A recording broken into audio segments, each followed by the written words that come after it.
Voici le Fils des dragons. Le temps des sorciers, tome 3. Écrit par Morgan Rice. Narration, Guillaume Tremblay. Chapitre 1. La reine Heth s'agenouilla auprès de son mari et contempla sa silhouette inerte parmi ses larmes. En proie au chagrin, elle avait perdu la notion du temps. Le jour et la nuit ne faisaient plus qu'un. La nourriture que les serviteurs la suppliaient d'avaler avait un goût de cendre. La pièce était richement décorée, ornée de teintures murales et de meubles en bois précieux provenant de tout le royaume du Nord. Les coupes en or et les soieries ne faisaient aucune différence. Tout était gris et mort depuis que Godwyn reposait, immobile, dans son lit. « Quand se réveillera-t-il » demanda-t-elle au docteur Jarran, qui se borna à secouer la tête et écarter ses doigts boudinés. « J'ai pansé ses blessures du mieux que j'ai pu. Pour le reste, je regrette. Je ne détiens pas la réponse. »« Alors à quoi servez-vous » demanda la reine Heth. Son chagrin se muait en colère. Désormais son seul réconfort. « Vous avez échoué à guérir ma fille. Vous ne pouvez pas soigner mon mari. À quoi servez-vous ? Sortez ! Retournez à vos incisions de furoncle et vos pointes sutures. » Des mots durs, mais la vie était dure.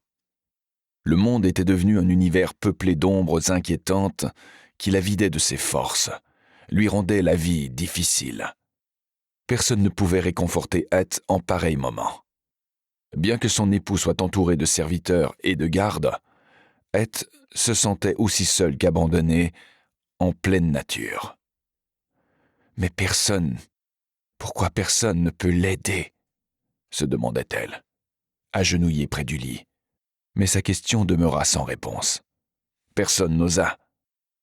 Une folle pensée germa dans son esprit. Où est Maître Grey ? C'était peut-être une question à laquelle personne ne pouvait répondre. Qui savait où se trouvait le mage ? Ce qu'il ferait ? Au prix d'un grand effort, Heth s'afficha à l'une des fenêtres de la chambre. Elle fixa la tour qui flanquait le château, essayant de l'apercevoir. Bien sûr, il n'y avait personne. Personne n'était là pour sauver Godwyn. Elle contempla Royal Sport en contrebas. Le cours d'eau sinueux de la cité était désormais à marée haute, la scindant en une multitude d'îles, chacune abritant un quartier d'habitation. Une muraille ceinturait la majeure partie de la cité, mais une partie s'étendait à l'extérieur, tel le ventre d'un homme enrobé débordant de sa ceinture. Des maisons insalubres flanquaient les murs d'enceinte et s'étendaient jusque dans la campagne. Les grandes maisons surplombaient la cité. L'imposante maison des marchands jouxtait le marché. La maison des soupirs, avec ses couleurs vives, régnait sur le quartier des plaisirs. La maison des lettrés, dont les flèches s'élevaient en spirale, et la maison des armes, dont les fours crachaient de la fumée, forgeant des armes qui engendreraient la violence. Depuis son poste d'observation, Heth pouvait déjà voir les signes de cette violence. Les chevaliers et les soldats, qui campaient à l'extérieur de la cité, la foule dans les rues comptait encore plus d'hommes violents que d'habitude. Des hommes de la noblesse et les soldats du roi, les ducs ou comtes, disposaient de douzaines d'hommes à lui prêter, soumis à sa volonté. Heth tourna le dos. Ce spectacle lui était insupportable. Elle ne supportait plus rien.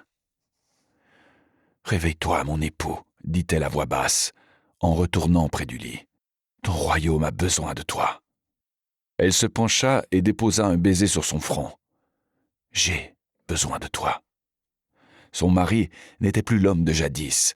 L'âge avait fait grisonner ses cheveux, ses muscles s'étaient empâtés. Heth y était habituée. Elle s'était faite à ces changements. Les rides et les cheveux gris avaient modifié son apparence. Non, il était d'une pâleur mortelle. le teint presque aussi gris que sa barbe, son souffle erratique. Le voir ainsi était au-dessus de ses forces. Atrocement douloureux. Elle ne le supporterait. Nous espérons que vous avez apprécié cet aperçu.